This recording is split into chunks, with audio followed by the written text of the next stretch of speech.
Visible to everyone. Okay, so first, any questions about last class? Are there any questions to start with?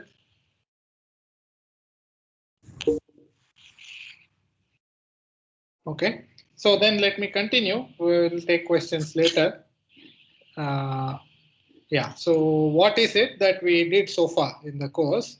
See, if in the first one was introduction, then we went into this Jordan measurable business.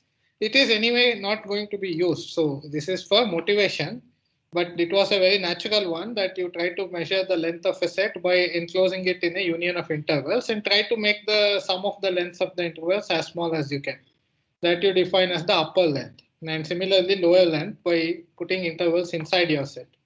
And then if those two match up, then you can call it the length. But that is not going to be the case for many sets. So even simple sets like rational numbers intersected with 0, 1 turned out to have lower length 0, upper length 1. So it was not a very good notion. That's the problem.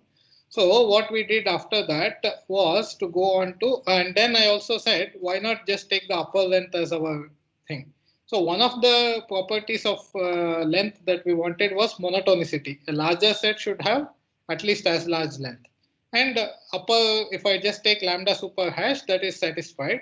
However, it violates another property of finite additivity, which we also have in mind that if A and B are disjoint sets, then the length of A union B should be the length of A plus length of B. Okay, same for area and volume when we go to higher dimension. If two sets are disjoint, then they are not overlapping. So the total area should be the sum of the areas and stuff like that. So that is what is, so by the way, this includes monotonicity. I did not say it at that time. This property of finite additivity implies monotonicity because suppose I am comparing two sets C and D. Then I can write if C is contained in D, I can write, so if C, so what I want to say is that there are not two properties, there is only one property.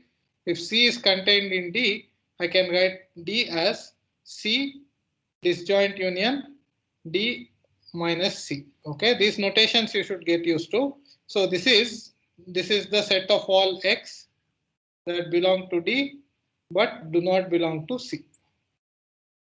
And I just write the square union when the two sets are disjoint, just to emphasize, so that notation makes it clear they're disjoint. I write like this. So from this, we will see that the length of this should be the sum of length of these two. So this, and length should always be non-negative. Therefore, it will tell that length of D is greater than or equal to length of C. So this finite additivity is actually a stronger one. It's not just monotonicity. We would like this perhaps. And this is violated by, if we just take lambda super hash, it's violated as I showed with an example. Which is why we went on to this other thing called lambda superstar, which is Lebesgue outer measure. That's its name. Why it's called that, we will come to that. But the Lebesgue outer measure, so this is where we are. And let me just go over this page and see what we have done so far and then continue with that. Okay, so we are going to study this. This is going to be extremely important. Unlike the Jordan thing, which if you forget, you're not really in a loss except for your understanding, but we are never going to use lambda hash. Lambda star is what we use. So lambda star of any set. So for any subset of the real line, we will define this outer measure as this. So a key point is you get to cover A by using countably many intervals. Okay, so you can use countably many intervals to cover A. They don't have to be disjoint or anything. And then you take the sum of lengths. So that should be at least the length of A. That's our idea. So you consider all possible coverings of A by countably many intervals and take the infimum of the sum of their lengths, and that is defined as the Lebesgue outer measure, okay, of the set A. So this is defined for every subset of A. It can be, so it is a number, of course, but it can be infinity also. Lambda star A is between 0 and infinity. So it could be 0, it could also be infinity. Okay, so, well, so that is how outer measure is defined. So this comes now as a candidate for length. And what did we do so far? So far what we did was we didn't directly ask about its properties as length. This is going to be our candidate for length instead of lambda hash. And the absolute key difference is we allow countably many intervals rather than finitely many. That makes all the difference. For example, we saw a few outer measure calculations, important ones. So which are the ones? An interval, it's actually the same as the usual length. Lambda star of an interval will be the usual length. Okay, it could become smaller in principle because of infimum, but it doesn't become smaller. So that was a key thing that we proved. This was a proof which this proof you should internalize. This is important. Lambda star of any interval is actually b minus a. Then we went on to rational numbers. Even if you take not just rationals in 0, 1, all rationals, unbounded set, but still lambda star of that is 0 because it's a countable set. In fact, the proof I gave shows that any countable set has outer measure 0 because you can enumerate the countable set and then enclose each point in an interval, but not the same length. You take decreasing intervals of length epsilon, epsilon over 2, epsilon over 4, and so on. So the total length will be less than 2 epsilon, and you can make epsilon arbitrarily small. So in the infimum, you get 0. So all countable sets are of 0 outer measure. And then did we do anything else? Cantor set also, somebody may be asked, and I said probably pointed out that Cantor set will have 0 outer measure. Or did I give it as exercise? I don't remember. Okay, Cantor set has 0 countermeasure, 0 outer measure. Okay. Anyway, so now let's come to this. But okay, so now is lambda star a good notion of length? That is what we ask, and the answer is actually exactly the same problem as before. So this is what I stated. This is a statement. I have not proved it, that there exist two sets A and B such that A intersection B is empty. So they are disjoint.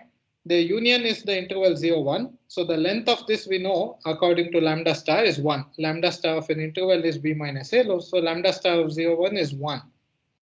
But lambda star a will also be 1. Lambda star b will also be 1. So these are two subsets of 0, 1 disjoint. Each of them has length 1 and the union also has length 1. That is a bit that violates the finite additivity property that I had asked for when you have. So in some sense it is as bad as lambda hash. Well, the key point is it's not as bad. Okay, it is not as bad. It is somewhat better. Okay, so now, so there are two things. So in going over this course, okay, so there are many people with different backgrounds and different interests and so on. So what is, I mean, so in the beginning, everything is clean, but as things pile on, people do find it a bit difficult to keep all things in their mind. So if you had to prioritize to focus, what is it? So there are many engineering students who want to know how measure theory works, probably with a view towards knowing probability and so on. So there, what you want is the usability of measure theory, and you want to know mainly is what works. But for those who are seriously into mathematics and want to know not only what works, but what else doesn't work, why are you taking lambda star? So we are going to study lambda star a lot. But so questions can be, why does something not work? That also becomes important. So for example, so two things that don't work. So one is, so let me mention them, but I will postpone the discussion to the end of the class, hopefully. So one is, what is this example? One of you asked this question last time. It says, what are A and B?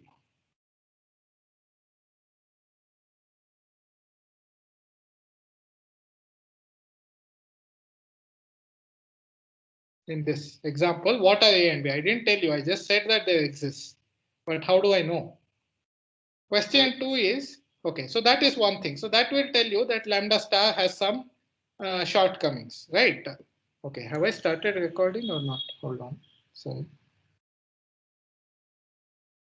Okay, I am recording. All right. Okay. Sir, I have one query. Yes, go ahead. Yeah, sir, as we are seeing that lambda star also having the same shortcomings. So, like, what is good about these, Yeah. comparing to Jordan measure theory? Yeah. Measure? The point is that so at the moment I will not answer what are these, but that itself is the advantage. So this is actually quite complicated.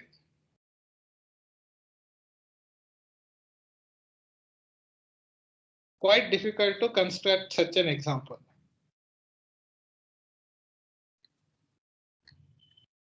So that is the advantage. There it was easy. Here it is difficult. Okay, what do I mean by that? The thing is, what we are going to do to just kill the suspense is we are going to give up the idea that we will measure lengths of all sets. That is what we have to give up. We will only measure lengths of some sets. We will not try to measure lengths of all sets. So if we try to measure length, associate to every subset a length, we will run into problems like this. So that's exactly what I was going to say next. But since you asked, let me say this. So we will give up. And if we give up, we would like to give up as less as possible. If you were to use Jordan measure, lambda hash, you would give up on a lot of sets. If we use lambda star, we will give up on very few sets. And I will say sets which you will never care about. It's okay. We don't miss them too much. The ones that to which we cannot assign length. So that is the advantage of lambda star over lambda hash. So that is why this is also difficult to construct. That's related to this, meaning that it takes quite a lot of work to see even these sets for which we'll refuse to assign length later. Okay. So that is the advantage. Is that okay? Yes, sir. Thank you. Okay. So now that also raises another question. Okay. So I propose lambda hash, then said lambda hash is not good because it violates finite additivity. Now I propose lambda star. I say lambda star also violates finite additivity. Isn't this kind of a stupid way of doing things? Shouldn't I say what I want and ask whether such a thing exists? Okay. So isn't it more logical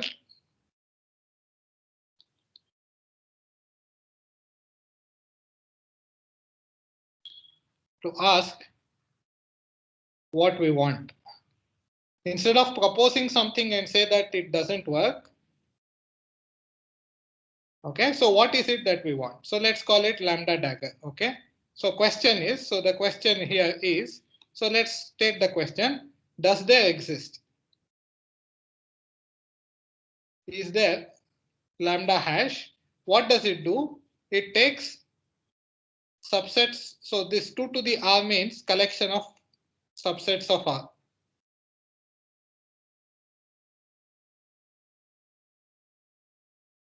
That's just notation. Don't if you are not used to it, don't worry. It doesn't mean anything except power set of R. Okay, so the collection of all subsets of the real line. That's that. So what we want is to each subset we want to associate a positive number, non-negative number, sometimes infinity. Okay, such that what all do I want? Certainly, I want finite additivity.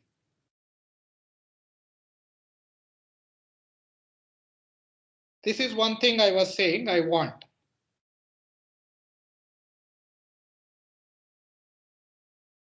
So if AB are subsets of the real line, although I have indicated their disjoint by writing square, let me say it explicitly such that the intersection B is empty. So I want this property.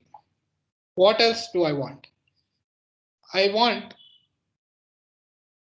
the interval lengths to not change. If I is an interval,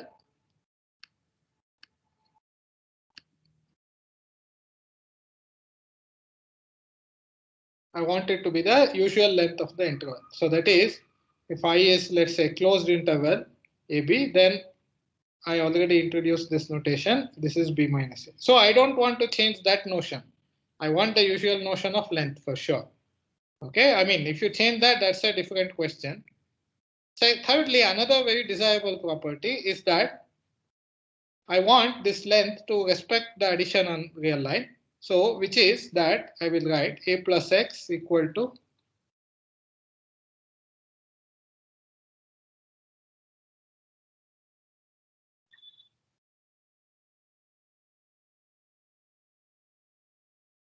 okay, what is A plus X? A plus X is translation of X. You take every point in A, translate it by X and look at the resulting set. So you just shift the set to the right, then you shouldn't change. Right? This is something we expect out of volumes in Euclidean space.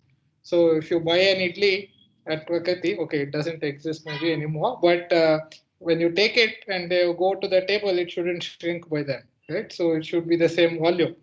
So we believe that volumes don't change when you just move them in space. So that is the another desirable property. Okay, so you may or may not want to ask for it. So this would be very good property. So if I can define a lambda hash on all subsets so that it is finitely additive, intervals get the usual length, and it has translation. This is called translation invariance, by the way. So this is a very desirable property.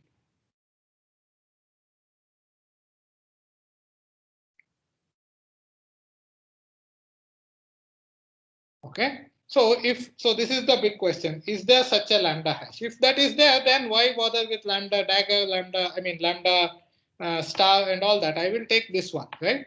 So what do you expect is the answer to this question? No. No. Okay. The answer is yes. Okay. So actually, so it seems a bit surprising. Why? So it is actually possible to do this. Okay. It is actually possible. But then the single most important question for you is why the hell don't I work with this? I am saying that we are going to work with lambda star. Okay. But if this exists, why don't we use this?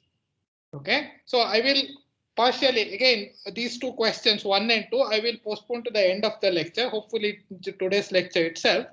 Maybe it will go into the next one, because I want to say what works rather than what doesn't work. I want to postpone so as to not confuse things. So the answer here is actually yes. So then what is the problem? It's good. Okay, but this is not all we want. We want to also do it on RD, right? So then we can ask another question. So, or rather, let me change it here itself. Let's ask this question. Why I'm not only interested in R, I'm interested in RD, right? On RD, what would I want? I certainly want, again, this will be a volume, okay? Notion of volume. Think of R2, plane, then we call it area, higher dimensions we call volumes. So we'll call it volume. So I want on all subsets of RD, I want a notion of volume such that disjoint finite additivity. So this is finite additivity.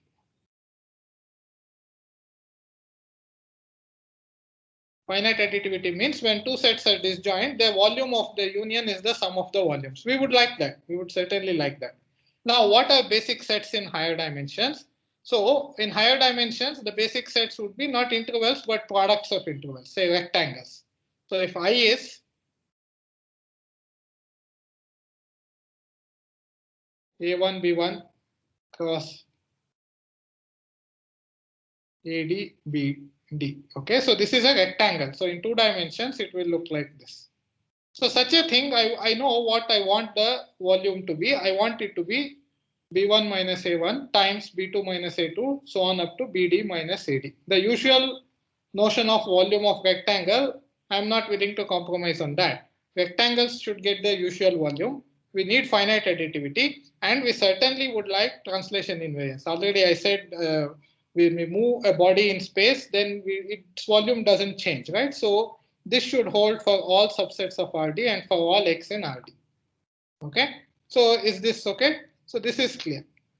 So the thing is, here is where the funny thing happens. So the answer is yes in D equal to 1 and 2, and no in D greater than equal to 3. Yeah, so if you ask for this property, rather than go for lambda star and all that, we would ask does this nice notion of volume exist? The I think is length and area exist in 1 and 2 dimensions, but in 3 and higher dimensions, it does not exist.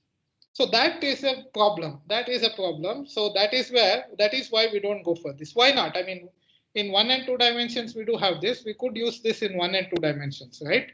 Well, the problem is it doesn't make too much sense, because although yes, we talk about length in 1 dimension, area in 2 dimension, volume in 3 dimension, and so on, these are not completely unrelated notions, right? So for example, in saying that the area of a rectangle is a product of the lengths of the two sides, we think that somehow we have some mental relationship between length in one dimension and area in two dimension, and area.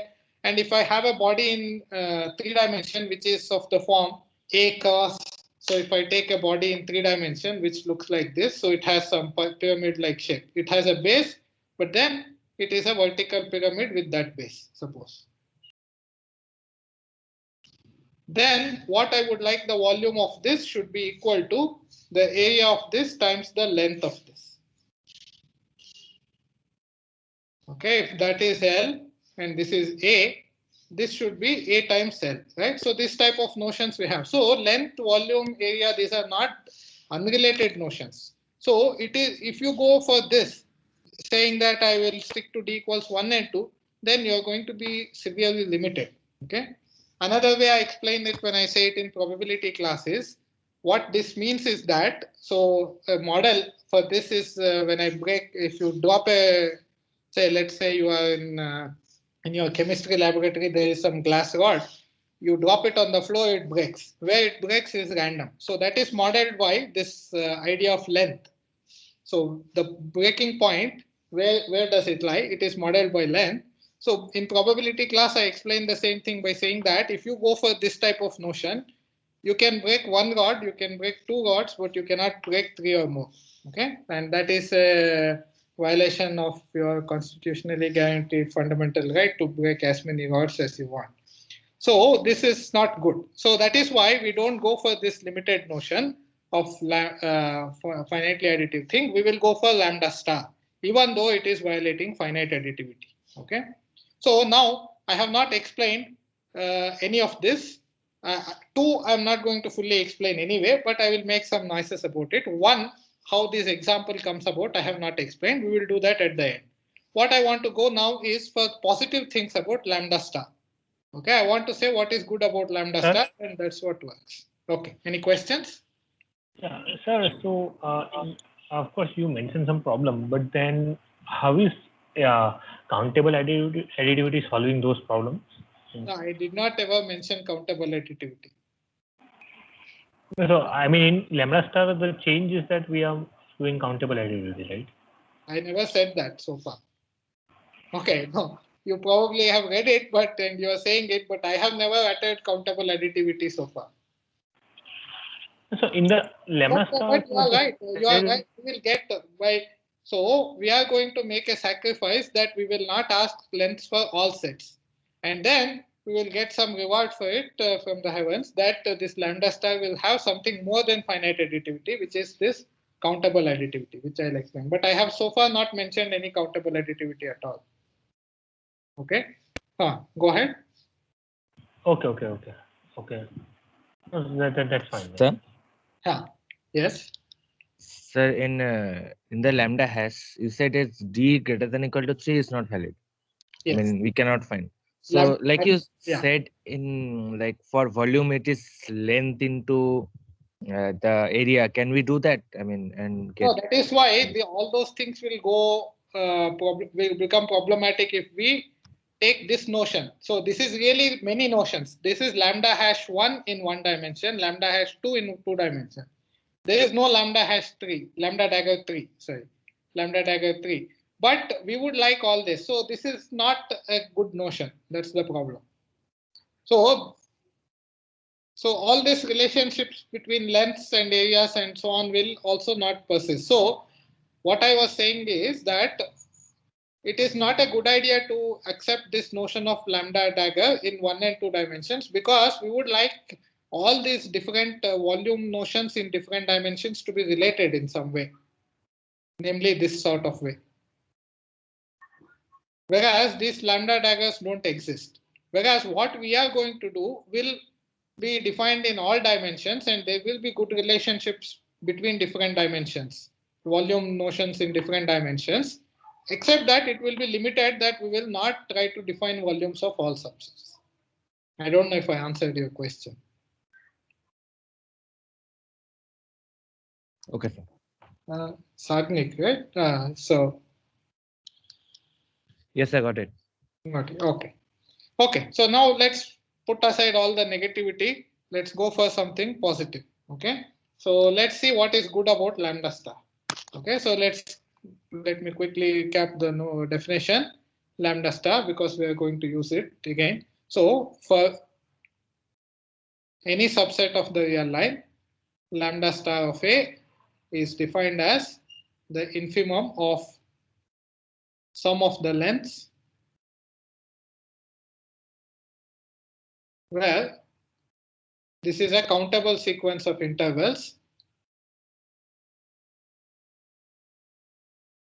Okay, so I will, for some reason, okay, so just for no good reason, I will say LORC interval, which means left open, right closed.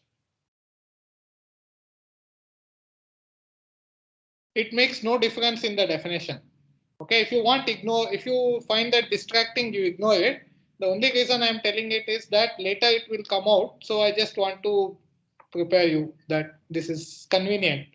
That later times this type of set will become convenient. Left open, right closed means sets of the form AB, where A is less than B. We also include an empty set. We also include things like minus infinity B. We also include A to infinity, in which case the right side we write open because infinity is not part of our system. We also include minus infinity, infinity. It's 4 o'clock. All these are left open, right closed intervals. In fact, these are all the left open, right closed intervals. So I'm just saying that we will use only such things rather than, actually it makes no difference, and such that union IN is a cover for A. So that is the definition of lambda star. So let's see what is good about this lambda star. Okay, so properties. So let's see some properties of this. I already proved one, which is that for intervals you get the full length, usual notion of length, but I will come back to that later. So first let me say something trivial. 0 less than equal to lambda star A less than equal to infinity. Okay, so you can call it non-negativity. So lambda star A is a number, okay, number, or it could be plus infinity. This infimum could be, I mean, this set, all the numbers here could be infinite, in which case we will call it infinity. Okay. So another property about this is that if A is a subset of B, then lambda star of A is less than equal to lambda star of B. Okay. So this is non-negativity, or I may just call it positivity. This is called monotonicity.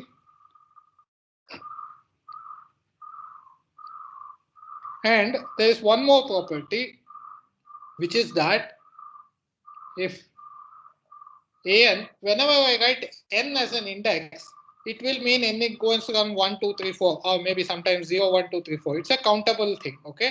I won't say it all the time, but whenever I put n, m, k, l, these type of things, they are always meant to indicate integers. Okay, so an will mean that I have a1, a2, a3, dot, dot, dot. Okay, so if ans are subsets of the real line, then I take the countable union. Okay, so countability is very, very important. Countability is a running theme in the entire course. The union, the countable union, its outer measure, so this is called the Lebesgue outer measure, is bounded by less than equal to the sum over n of lambda star a. Okay, so this is n equals 1 to infinity. So this is called countable subadditivity.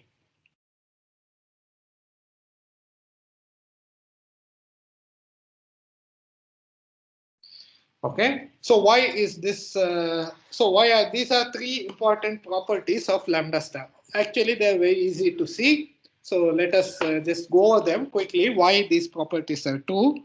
Well, first one is completely obvious, right? So this is clear. Non-negativity is clear. Monotonicity is also obvious. I mean, if A is contained in B, any countable cover for A, if I cover B by intervals with a countably many intervals, then it also covers A. So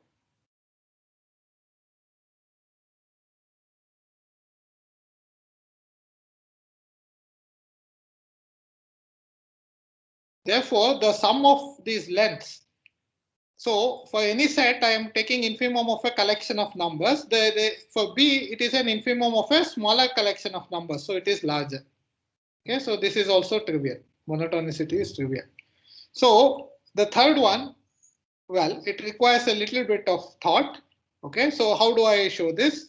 This is countable subadditivity. So it's an inequality. Note that it's not equality. Even if ANs are disjoint, I'm not saying they are equal. In fact, it is false. I already said that finite additivity is violated. But let us see why countable subadditivity is true. Okay, countable subadditivity is true because, so what do I want? I want to say lambda star AN sum beats the lambda star of the union. Now, what do I know about lambda star AN?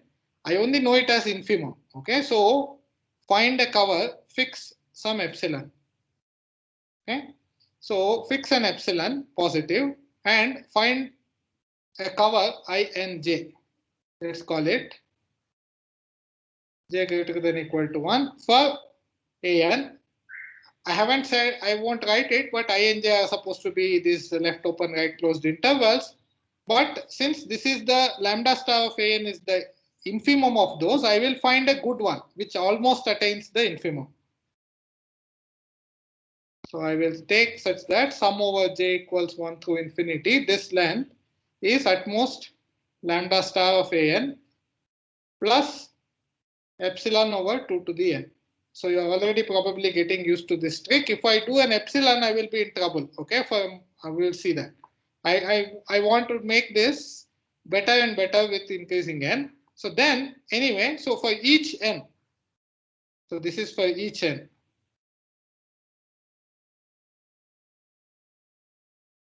For each n, I find a cover which does very well. It almost achieves outer measure of that set, but you have an extra error because it's infimum, not minimum. But that error I want to take like epsilon over 2 to the n, so that I can even add up and not lose anything.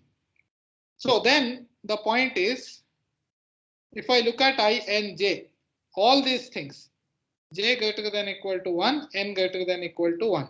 That is countably many intervals.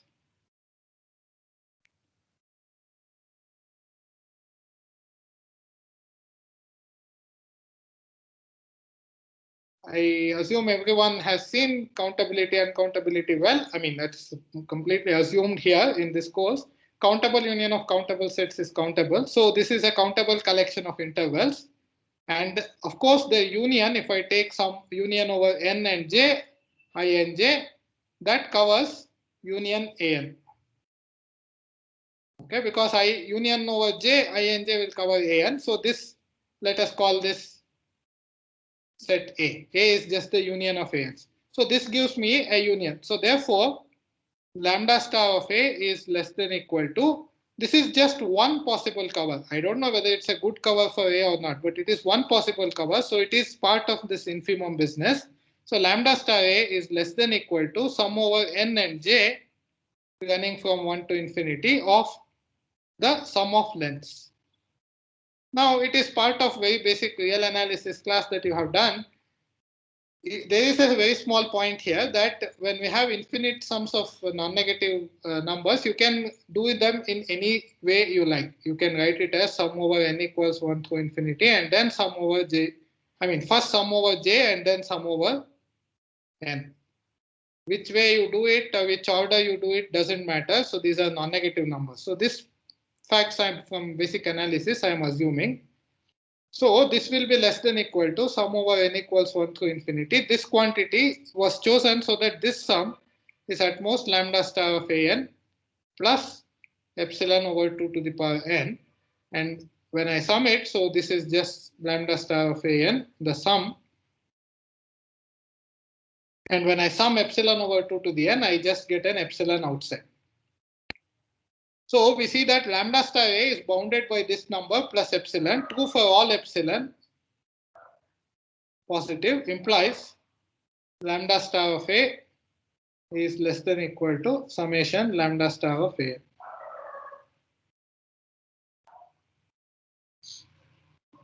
Okay, so that's the proof that this works. Okay, now I have. Excuse me, sir. Yes.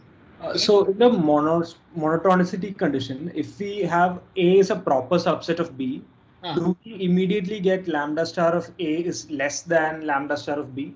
No, that is not even true. Okay. So for example, we showed that the rational numbers have outer measure 0. Right? So empty set also has outer measure 0. If you take a subset of rational numbers, proper subset, that also has measure. So a singleton will have measure 0. A doubleton will also have, any finite subset will have measure 0. Any countable subset will also have measure 0. I mean, outer measure 0. So this is outer measure. So that is not true. Okay, that makes sense. Thank you, sir. Yeah. Any other questions? So I want to say that I wrote this proof out. I mean, depends. I mean, for different people, different levels of detail are desirable. So if you get bored with the details that I give, you are welcome to do them yourself. Ultimately, you only understand the proof when you kind of at least work it out partly yourself, or at least do a recap on your own. But one of the things, you will never be able to do anything in measure theory unless you catch on to this point, that you always have these types of arguments where you give yourself an epsilon. Okay. If you don't give you try to write this proof without giving yourself an epsilon, then you will see how difficult it is. So analysis is about giving yourself this epsilon. Okay. It's all the time. So even if you want to show two numbers are equal, okay, so A equal to B. So there is a famous saying that for an algebraist, it's an equality. For an analyst, it means two inequalities. You can never prove two things are equal in analysis, almost never, except by showing that this is smaller than equal to that and that is smaller than equal to this. And almost always one of them will be easy. The other side, you have to give yourself an epsilon. So there is a very nice book by Terence Tao. I mean, a collection of articles in analysis. It is called An Epsilon of Room. Okay, I'm not particularly recommending the book. I mean, it has great stuff, but the title is fantastic, wonderful title. It conveys the spirit of analysis. This epsilon of room that you give yourself, that is the key thing. Also, you see how this clever point, this is, you get used to it, but it is clever nevertheless. If you just gave yourself an epsilon in all these places, then you would be in big trouble. If you were to just say that I will find a good covering for AN with epsilon here, then here you would get an infinity of epsilons which will kill you. So, but epsilon, you can make epsilon over 2 to the n, or you could have done anything with this summable, that is okay. So clean one is epsilon over 2 to the n. So this type of argument where you give yourself an epsilon is going to be running throughout the course, and you should learn to do it yourself also. That's another point. Okay. So these are three important properties, and these define what is called an outer measure.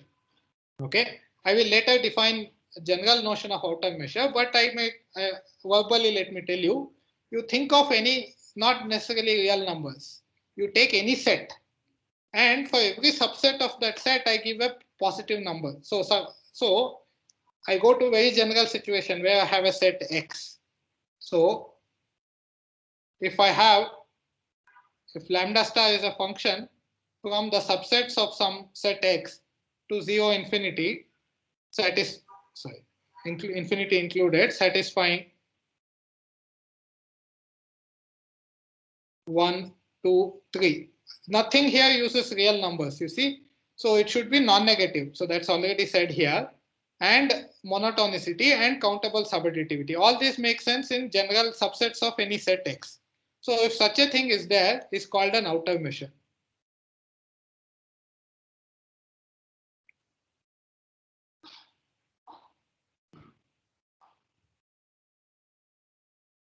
Okay, so that is going to be an important notion that we will come to later.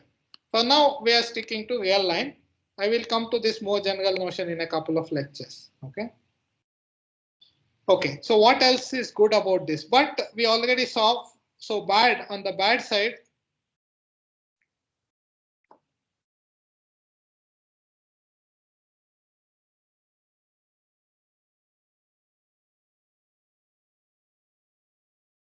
We saw that finite additivity is violated.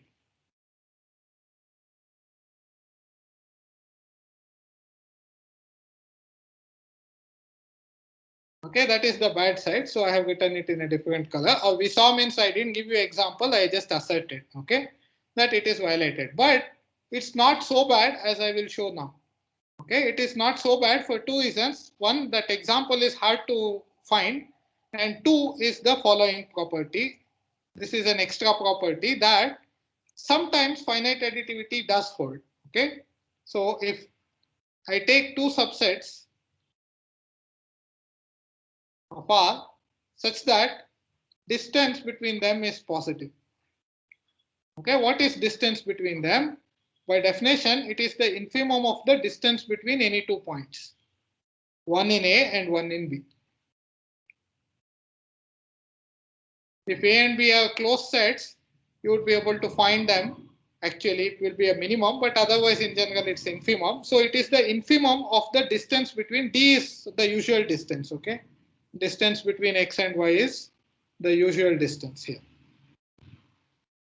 So two sets which are positive distance. After the infimum, it is still strictly positive, not zero, okay?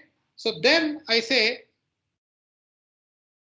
of course, that is more than disjoint. By the way, if the A and B are not disjoint, then there is a point common to both. So the distance, you can take the same X and Y. You can take X equal to Y and distance becomes zero. So this is stronger statement than saying disjoint. It's not just disjoint, they are actually away from each other to some extent. So then lambda star of A union B is actually the lambda star of A plus lambda star of B.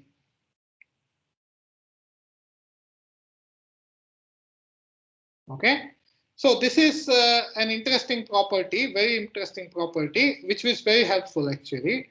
So as long it's merely disjointness is not enough, that's what finite additivity violation shows. But not only if they're disjoint, but if they are away from each other, then this is of course a disjoint union. So you could write a square union here. Then the measure of the union is the sum of the outer measure of the union is the sum of the outer measures. Okay. So let us see a proof.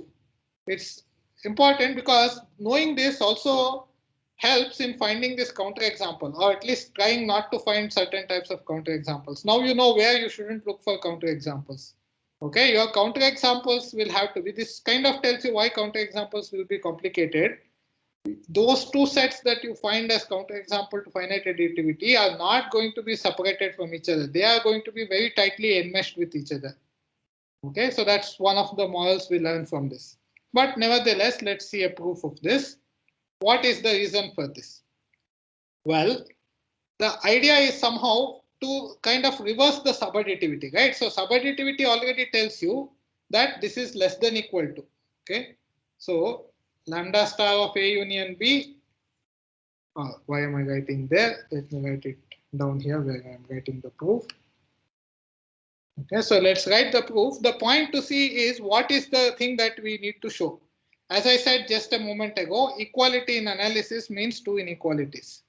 And one of them will be trivial. This is almost always the rule. Okay, that I don't guarantee that one of them will almost always be trivial. But usually that's the case. So this is okay. Means we have already done. Why? Countable subadditivity.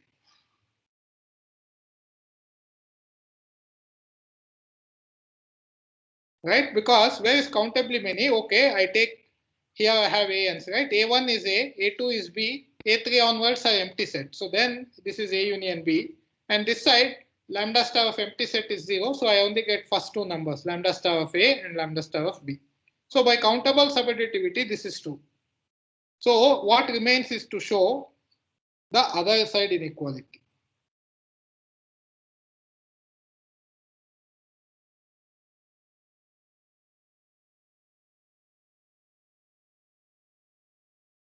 Okay, so what remains is to show the other side inequality. The point is, okay, so how do I show the other? So I want to say that somehow what is A union B? That means you have to cover A union B by intervals, right? So, and then if I can, so let's write the proof and then explain. So to show this, these are all defined as infima, okay? So let's find, so to show this, find a cover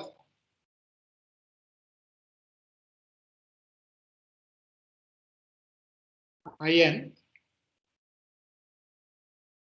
for A union B. Let's take it for the union such that it almost achieves the lambda star. So in other words, the sum of lengths plus epsilon, sorry, the other way. Sorry, what did I write? Such that the sum of lengths is at most the infimum plus an epsilon. Okay, so which I can do because by definition, oh, why A, not A, sorry, A union B. Sorry for that. So here I am taking a cover for A union B such that you are almost achieve the outer measure. Okay, having done that, what I would like is to kind of separate them. So the picture we have is A and B are somehow separated from each other. Maybe A is on this side, B is on this side. Let's say there is a delta positive. So let's say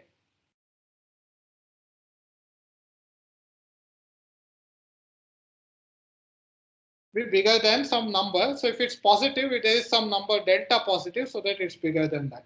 So I take that every pair of points in A and B are at distance at least delta from each other. In that case, what I would like to do is I want to break these ions into a cover for A and a cover for B because that's how I can get lambda star A and lambda star B. I want to separate the intervals into two pieces, two collections. One collection should be a cover for A, the other collection should be a cover for B. Okay, so that is not necessarily possible because maybe my entire collection is one big interval which covers both A and B. Then that's not how do I separate it into two? There is only one interval. Okay, so a preliminary exercise we do, which is that we can, so if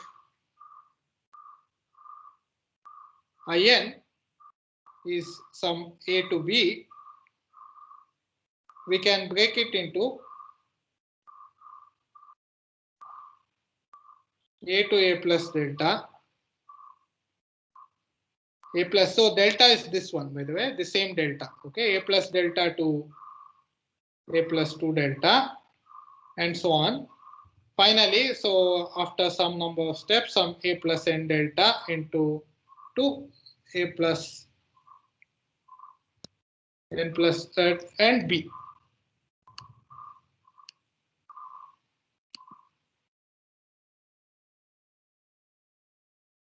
Okay, so where all this, so they such that all having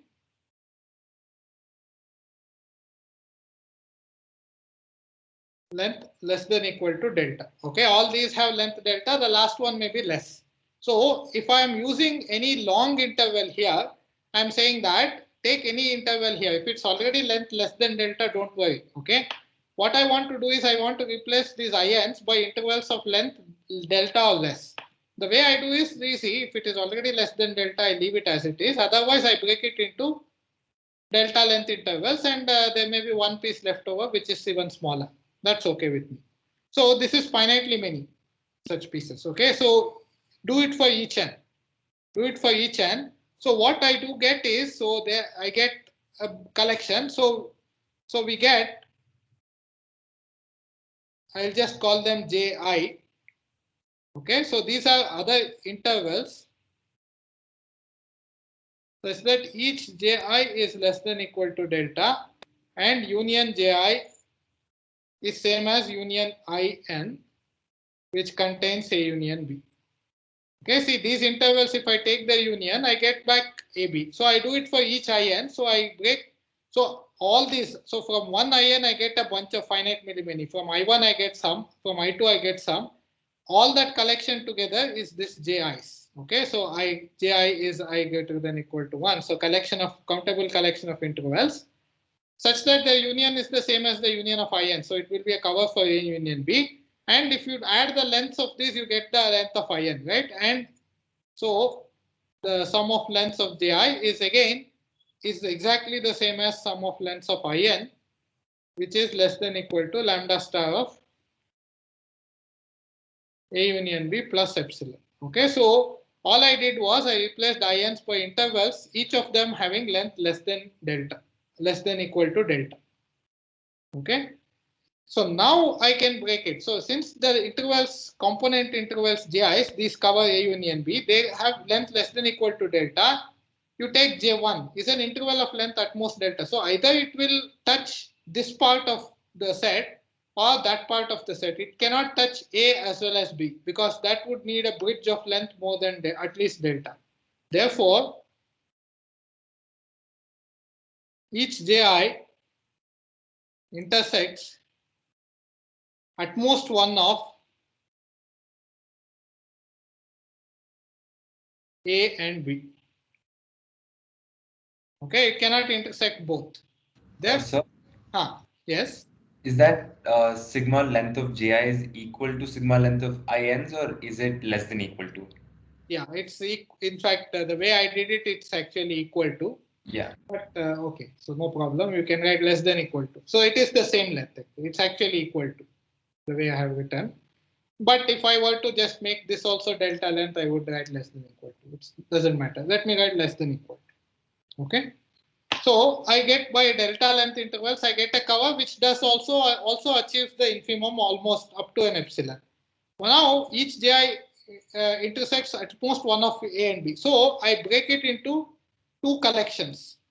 Okay, so I get Ji dash and let's call it Ji double dash. Those that intersect A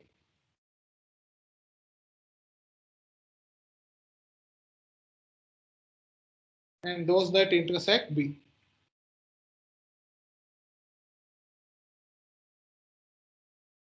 These are two disjoint collections. Okay. Okay. So these are two disjoint collections of intervals. I put together all those intervals which intersect the A part. I put together all those intervals that intersect B part. Then these two are disjoint. Therefore, sum of the lengths of Ji is the same as is greater than equal to sum of the lengths of Ji dash plus sum of the lengths of Ji double dash. Okay, because there may be some that don't intersect either A or B. I may have thrown them away. So this could be also strict inequality. So I don't care. It is anyway weak inequality for sure. So this is sum of the lengths of Ji's is at least as large as sum of lengths of Ji dash and sum of length of Ji double dash.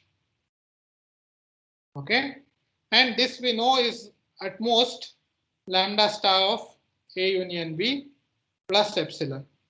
That beats that. But now this Ji's, this union Ji dash must cover A, right? Those intervals that intersect A, because these Ji's together cover A union B. So those that touch A should cover A, because those that don't touch A don't help in covering A. So similarly, union Ji double dash covers B. Therefore, this length is part of the infimum that defines lambda star of A. So it's greater than equal to that, and this is greater than equal to lambda star of B. So we see that lambda star of A plus B is at most lambda star A union B plus epsilon, and true for all epsilon implies lambda star of A union B is greater than equal to lambda star A plus lambda star of B. Okay, so that completes the proof. So I have written it in detail. Any questions? Sir, how did you write sum of Gi is greater or equal to sum of Gi dash plus sum of Gi double dash? So Ji, see Ji, each interval Ji, either it will be put inside this collection. So what is this? These are collections. So let me make it clear. Ji is not being broken into two pieces or anything like that. I don't break J1, take J1. I'm not breaking J1 into two pieces. Either I put it inside the first collection or I put it inside the second collection or I throw it away. So I check, take J1. Either it intersects A, in which case I'll put it in the first collection and call it J1 dash. Or it intersects B, in which case I put it in the second collection, call it J1 double dash. Or I throw it away.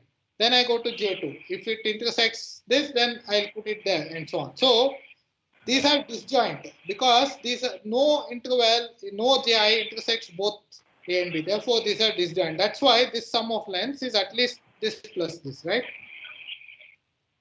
These are subcollections of that. Okay, got it. Thank you. So imagine that all the even ones go into here, all the odd ones go into here, for example. Just. Yes, got it. Thank you. Any other questions about the proof?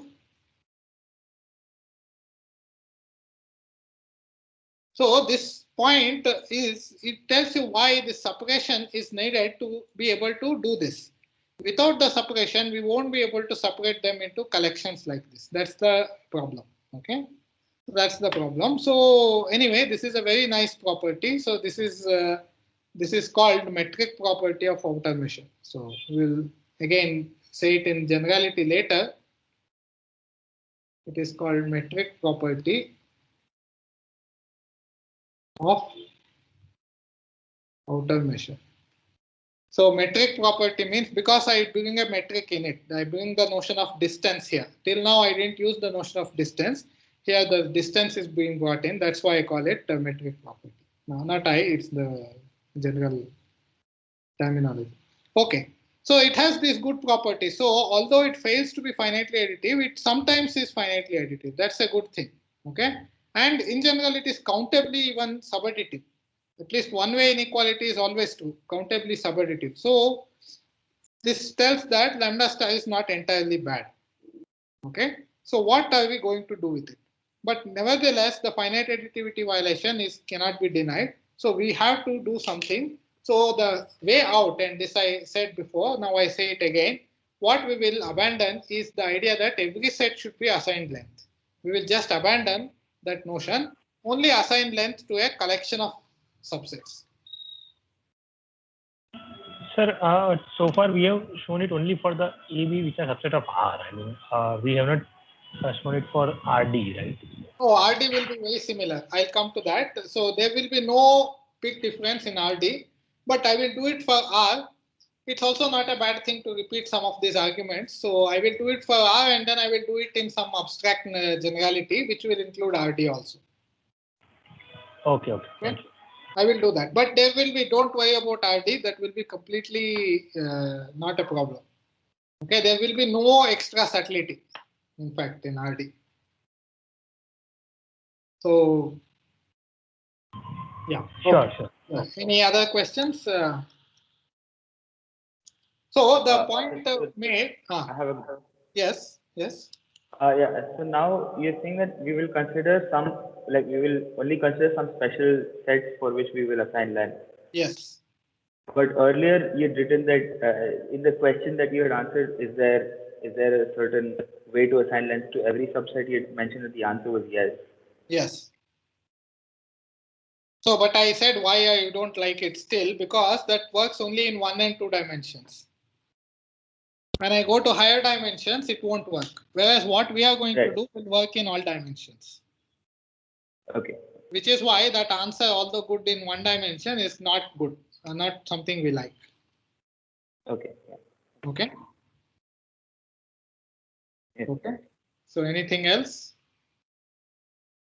So question is, what are the collection of sets for which we will restrict? So let me write down the point I said, since it is so important, although I have said it many times. So now we are going to, what we will do is,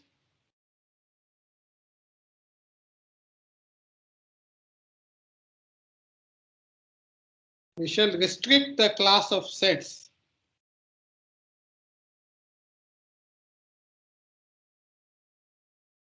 to which we assign length. Okay, another property which I didn't write down today, I had done it. Okay, maybe I will write it later. I already showed another property, that lambda star of an interval is the usual length. Lambda star of an interval A to B will be B minus A. That I showed. I did it for closed intervals, but same works for all. Okay, so I'll use that later. So that's one property I could have written here as 5, but let's write it later. So what we are going to do now is we are going to restrict the class of sets to which we will assign length, meaning that will be lambda star itself. The length will be lambda star. This length will be lambda star of A itself. But if we use it for all sets, we will be in trouble. So we will only restrict this lambda star to a class of sets, and then it will be finitely additive and all that. Okay, what is the class of sets? That is the big question. What is this class of sets to which we are going to assign lengths?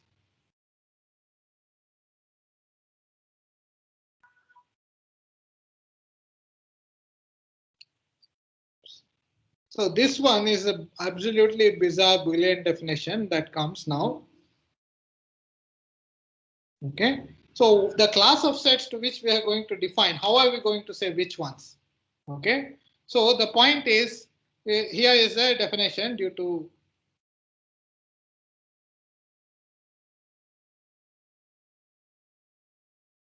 theory. So a subset A in R is said to be measurable if something happens, lambda star of A intersection with E plus lambda star of A complement intersection E is equal to lambda star of E for all subsets of the real line. Okay, so it is a set A is said to be measurable, or we should say, let's add Lebesgue measurable if this equality holds. See, what are we doing? We take any set A. Okay, so A is here. So I'm just writing a picture in higher dimension. A is here, A complement is here because picture is easier to write in higher dimension. So then E is any set. So it breaks A and A complement break E into two parts. The part which is inside A and the part which is outside A, that is inside A complement. So E is broken into two disjoint pieces, its intersection with A and its intersection with A complement. The thing is, the finite additivity relation should hold for this, for every set E. Then we say that A is measurable, Lebesgue measurable. Okay, absolutely bizarre, brilliant definition. And so what it does is amazing. We will see. So then the collection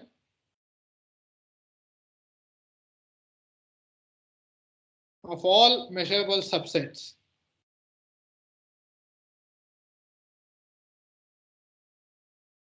is denoted L. Okay, L is for Lebesgue here, and this will be called, I will call it later, it will be called Lebesgue sigma algebra, but I will introduce that word later. Okay, so we'll just denote it as script L. Okay, this is supposed to be some calligraphic L. So this is the class of sets for which we will get. So what is the point of this? Now I state you the main theorem, the foundational theorem of the subject. Okay, very non-trivial theorem actually, but it is the starting point of the subject. So now let me tell you the theorem. Or should I tell the theorem or should I? Yeah, okay. No, I'll state the theorem and then go into any explanations of it. Okay. So now with this, the claim is that we have come to a stage where we have something nice. So the theorem will assure us all that. Yeah, I will state it in an informal sort of, somewhat informally. So the theorem has two assurances. Assurance one is that L is big. Okay. So what does that mean? So actually we don't know what sets are measurable. Okay. It is very, very complicated which sets are measurable. But my claim is that this collection is huge. In fact, you will have difficulty finding something that's not there. It's very difficult to find something that's not there. But what do I mean by, how do I say L is big? This will be said in two statements. One is that L contains all intervals. Okay, that's Okay, that is a saving grace. That's not something to be proud of. I mean, you claim a collection is big, and then if it doesn't even contain intervals, that's not something we can mean. That is meaningless. So it contains intervals. At least this much you are expecting. I don't think you will be feeling very happy about just that.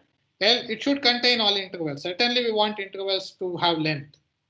But it's also something, how I don't know what this collection is. How will I say it is big? And what is big anyway? What I will say is that it is, you can do a lot of operations to sets within the class L and stay within that. Okay. So what that means is that, so I say that L is a sigma algebra. I introduce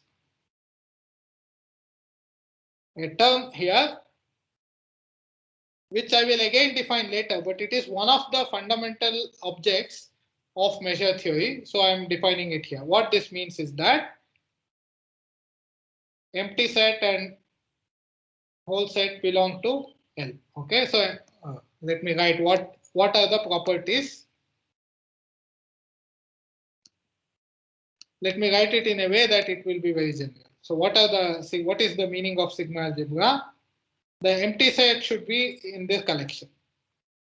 Secondly, if any set is in L, L is a collection of subsets of R, right? So if A belongs to L, then its complement is also there in L. C, if ANs belong to L, again, N means that this is a countable collection. Okay, if I have a countable collection of sets in L, then their union also belongs to L. I'm not saying disjoint or anything like that. So this is the definition of sigma algebra. Okay, so this is a very, very fundamental notion, and as written,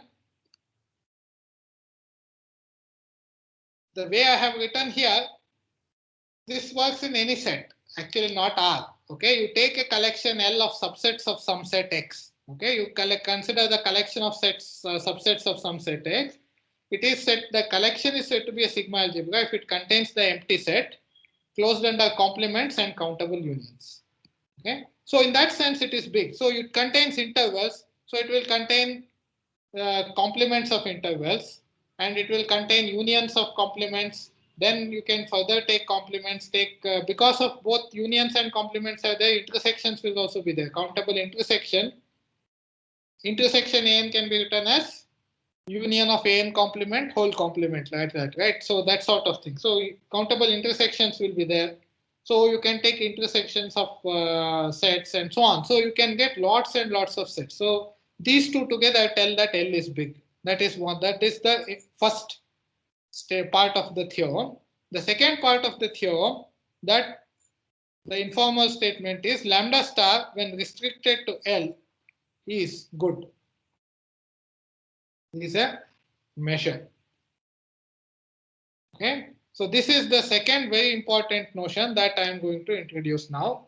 Sigma algebra and measure are two fundamental notions of this course.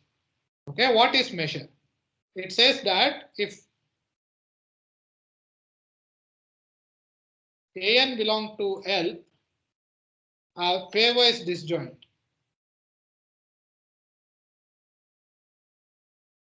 Meaning AN and AM intersection is empty for any N not equal to M. Okay, so all pairs are disjoint from each other. Then first of all, the countable union N, already the first part tells you the countable union of elements in L is also in L. So this is also another thing in L, by the way. So this one is in L. But it doesn't matter. Lambda star is anyway defined. So, but it is in L. That can be kept in mind. Is actually the sum of the lambda star of A.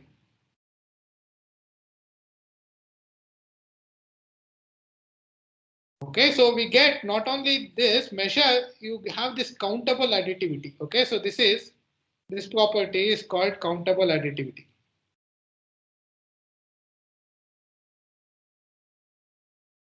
So one of you asked that question earlier, countable additivity. I had not used the word till now.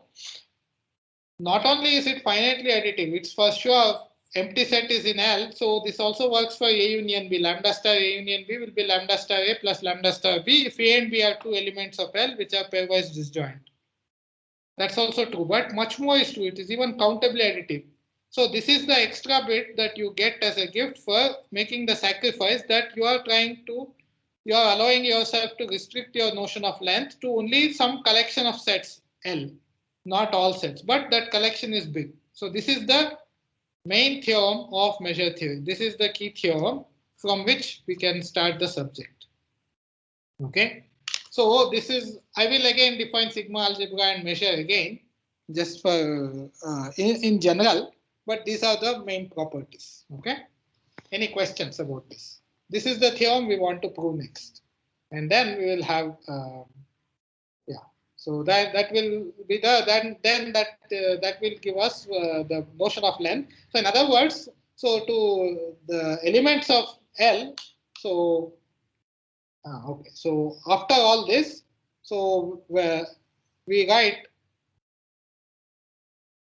lambda of A for lambda star of A if A belongs to this L.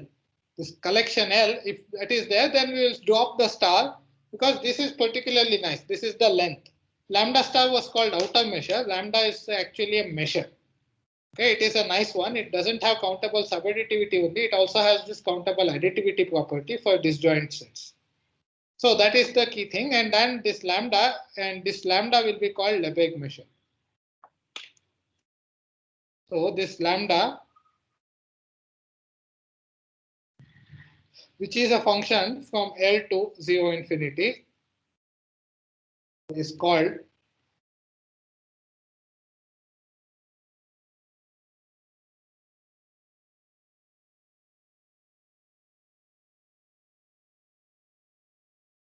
Lebesgue measure. Okay, so that is the starting point of our whole subject. And once you do that, generalizing it to RD and many other situations is not difficult. In fact, I will go to an abstract situation very soon and will define sigma algebras, measures, and construction of measures in rather abstract situations. So quite often, let me tell one thing that many a time people who teach this course, and many books are also written like this, everything is done in R and RD first. And then they introduce the abstract notion of measure and integral. I don't see that it is such an abstract notion that you have to be protected from it. So what I will do is I will just dump it on you soon, very soon. So that one of the good things about dumping terminology on students is that you get time to get used to it also. Okay, so keeping something till the time I need it is in one way pedagogically good, but in another way it won't give you time to get used to it. So very soon we'll go to abstract measure theory also. But we will focus on this prime. This will keep as prime example. Real line with Lebesgue measure, RD with Lebesgue measure will be important. Okay. Okay. Sir. Yeah. So any questions? Yeah. So the probability obeys the countable additivity. So you muted yourself. Sorry, Karambe, were you speaking? Yeah. Sir, probability follow the rule of countable additivity, right? That is how it is defined, yes. So probability is type of measure, right? Yes. So probability, soon after measure theory was worked out, measure theory was entirely worked out from not from probability point of view. I mean, the first motivation was from understanding lengths and integrals. And then soon people realized that this is a good framework for probability. So a probability is just a measure whose total mass is 1. So when I define an abstract measure, then we can define what a probability measure is. Yes, that's right. So what you said is true. Sir, one more question. Yeah. So this definition by Carathéodory, I feel like he's taken a property and made it a definition. Yeah. So like, are we saying there are no other subsets which are measurable, which means to where I mean like they follow the properties of finite additivity and so on. We know that if it is in L, it will satisfy, but if it's not in L, will it not satisfy? Well, okay. First of all, when you say it satisfies this property of being a measure, okay, is only applicable to collections. You cannot tell me one set and say whether that set satisfies this property, right? It also depends on the remaining sets in your collection. Because it says that when you have countably many sets, so let's maybe define the notion of measure directly. Why not? Now that we are here, let me just, since I don't have too much time, so maybe this one can fit in. So let's now make abstract definition. X is a non-empty set.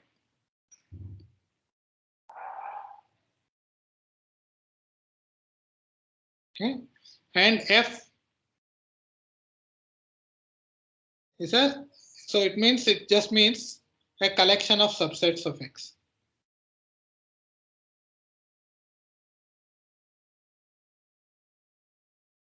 So 2 power X is all subsets. F is some collection of subsets of X. Okay. And so the definition is F is said to be a sigma algebra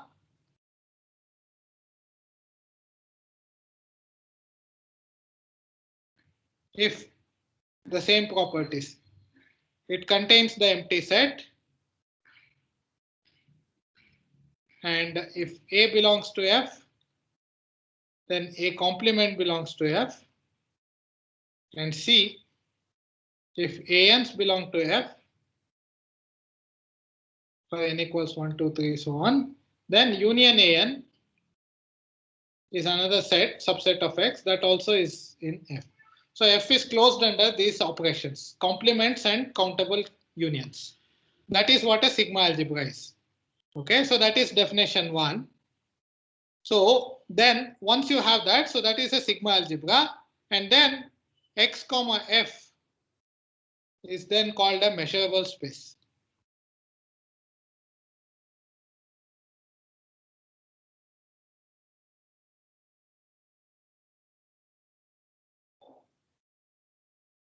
Okay, any set with a sigma algebra is called a measurable space. So now let's come to measure. Okay, so let X F be a measurable space.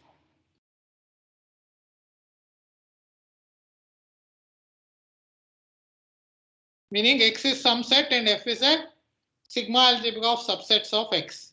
Okay, it's a collection of subsets of X closed under complements and countable unions and containing the empty set. Of course, then it will contain the whole set also. X is the complement of empty set, so it will be there. So using these operations, you will get, if some sets are there, you will get many more sets. So let mu be a function from the sigma algebra to 0 infinity. So sigma algebra means every set in the sigma algebra I assign a number. I don't bother about sets that are not in the sigma algebra. To every set in the sigma algebra I assign a number. So then mu is said to be a measure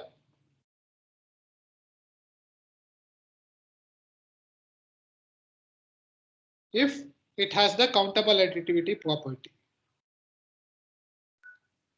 Whenever ANs are elements of F are pairwise disjoint,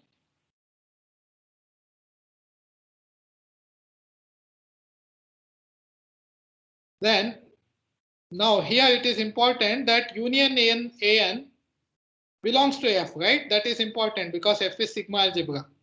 So I can't apply mu otherwise. Mu is defined only on the sigma algebra, but I already know F is a sigma algebra, so it's closed under countable unions. So if ANs are in F, union AN is in F.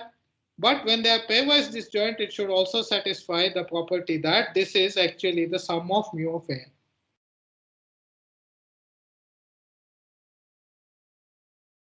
This is the definition of measure. Okay, so we have defined measure and sigma algebra, absolutely foundational topics.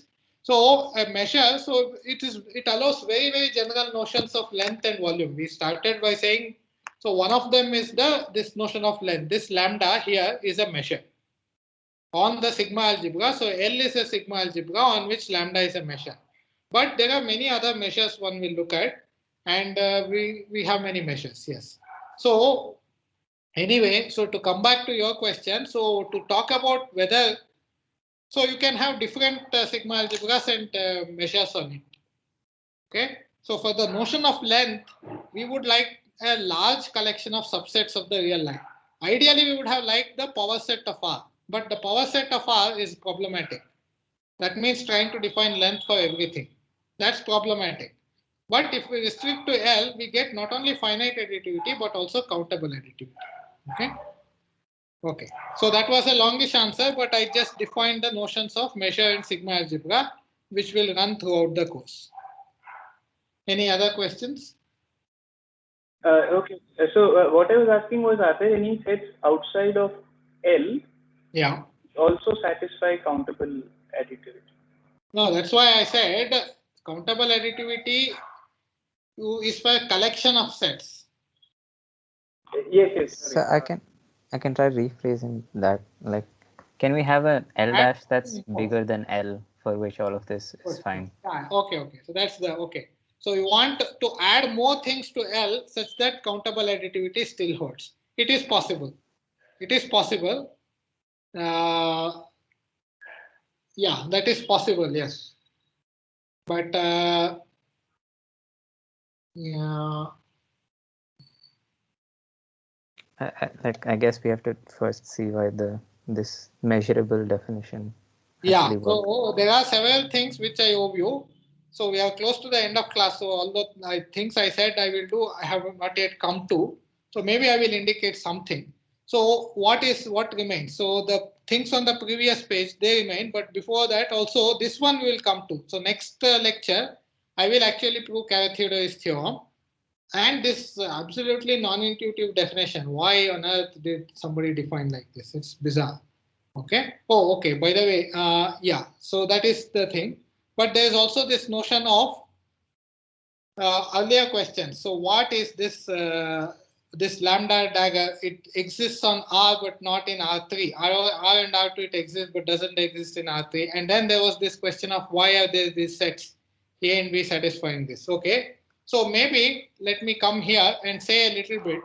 So now there is not time enough to tell this example. So let me keep it for later. Anyway, I would not have told you the full example in one shot because it requires a bit more work. So this will be postponed by a few classes.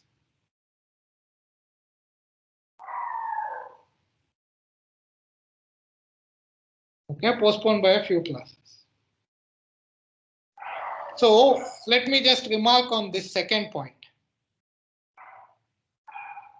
I mean, there is not much I can do here. I cannot show you the existence of lambda dagger. It's complicated. But maybe if you do a functional analysis course afterwards, you can see this. But what I want to just mention to you is something about d greater than equal to 3.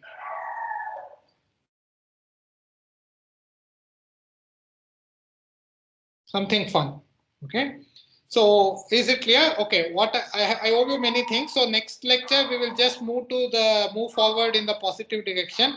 Go on to prove Carathéodory's theorem. Okay. So that's what we will do.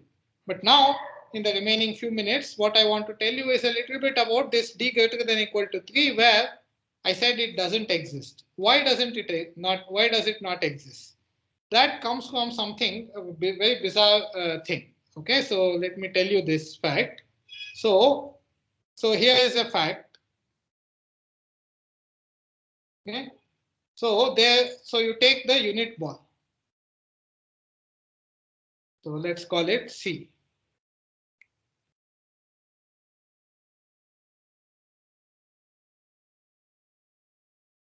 So then this is D, which is the ball of radius 2 in R3. Okay, so the fact is there is a following fact. Okay, so there exists A1, A2, I don't know, 10, such that These are subsets of the unit ball. So they are disjoint, pairwise disjoint. So I write as disjoint union is C. Okay, so there you can break C into 10 pieces, A1, A2, A10. Okay, and there exists B1, B2, B10 such that their disjoint union is D.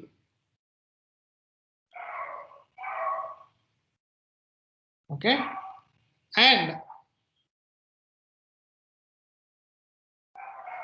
BI is got from AI by translation and rotation.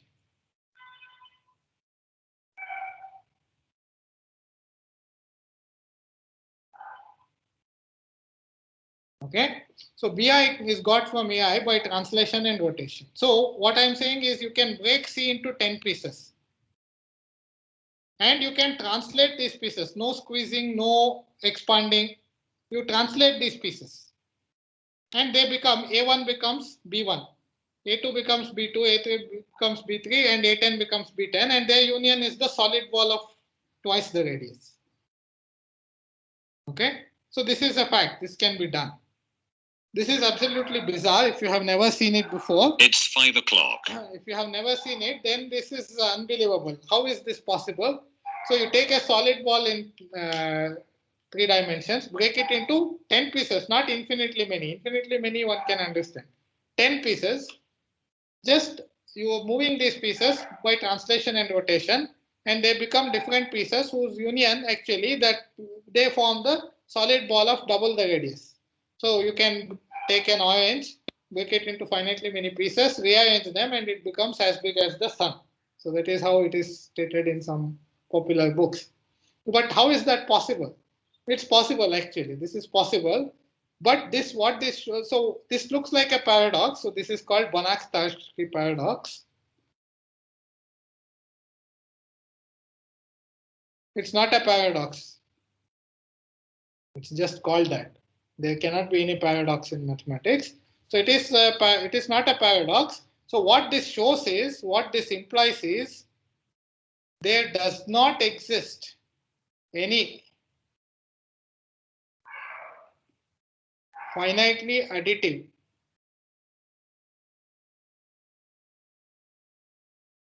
notion of volume.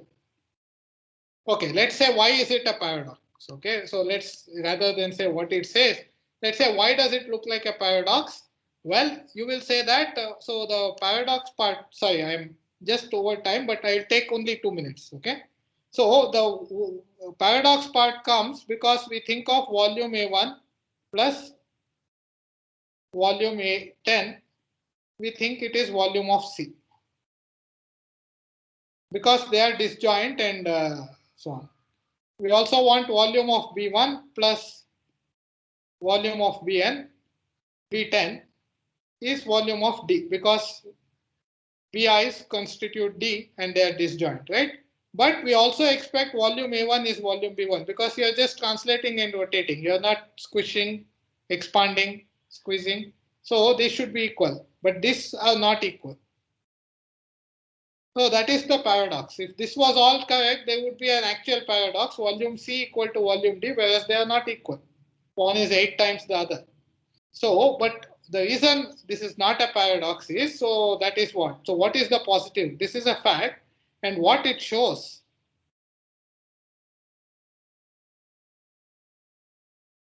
that there does not exist a mu from on all subsets of R3 to 0 infinity such that 1 mu of A, it is finitely additive. So I am stating for 2, but if that is true, then it will be true for 10. So that's what I am using in the first line and second line. Second, mu of A, or let's say mu of T of A equal to mu of A, where T of X is some Px plus B. Okay, what is B? B is an element of R3, that is translation. And P is in the 3 by 3 orthogonal matrix.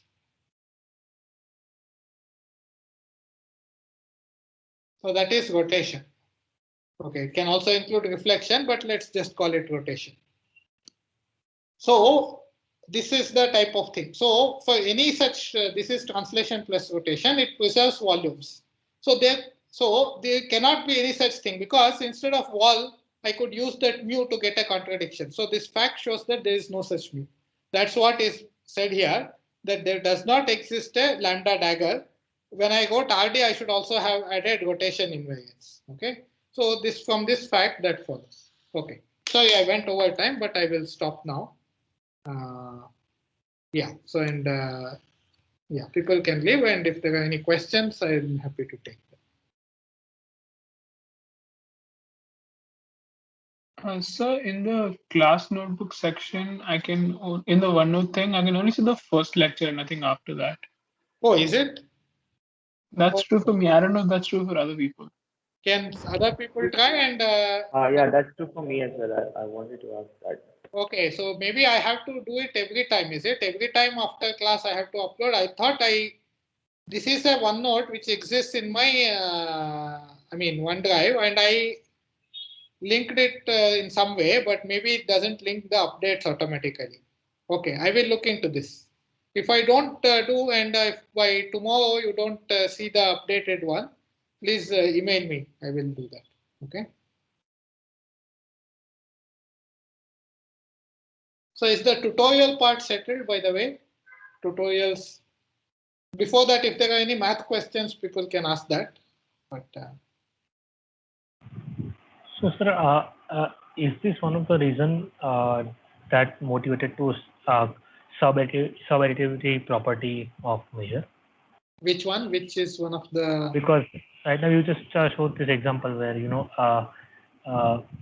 finite additive is. No, this is not finitely additive, but no, this is not the point. So the subadditivity is only for outer measure. Okay, so the subadditivity is of a outer measure. That is a particular assignment, lambda star.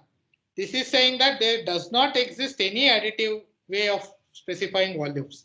So anyway, what we are going to restrict to are measures, which are countably additive. But you have to restrict the class of sets.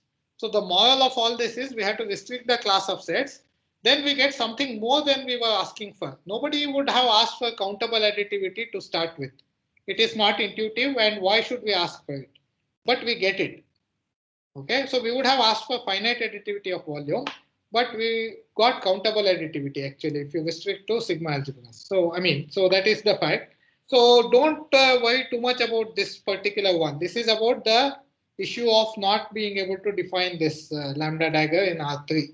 So this has something deep to do with the properties of the rotation group in 3 dimensions. So the thing is, for those who have seen higher mathematics somewhat, the fact is, in the space of 3 by 3 orthogonal matrices, you can embed the free group. You can put the free group on 2 generators inside it, but not in 2 by 2 orthogonal matrices. So that is the difference, and this has some deep property of the motion group in the orthogonal matrices in 3 and higher dimensions. So that is where this comes from. This way of decomposing, paradoxical looking decomposition and all that. But I say that don't worry about it. This is not germane to the issue. I thought I would mention it as something fun and interesting. Okay, sure. Sir, for any if we get for any collection of sets countable additivity, then that will imply finite additivity, right? For that collection of sets. Sure. Yeah. Yeah. That's correct. Okay. Because you can, so when you say any collection, you assume that your collection has the empty set also. So you can use the empty set from. You can take finitely many sets, and then the remaining are empty sets, and the measure should also give 0 to empty set. That is part of, that's part of the countable additivity. So yeah, you are right. Yes. Okay, thank you, sir.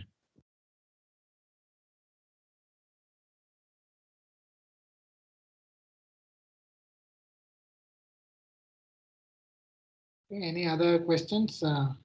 So I did not ask. Okay, so couple of things. People who want to leave can leave. The class is over, so I will even stop the recording, I guess. But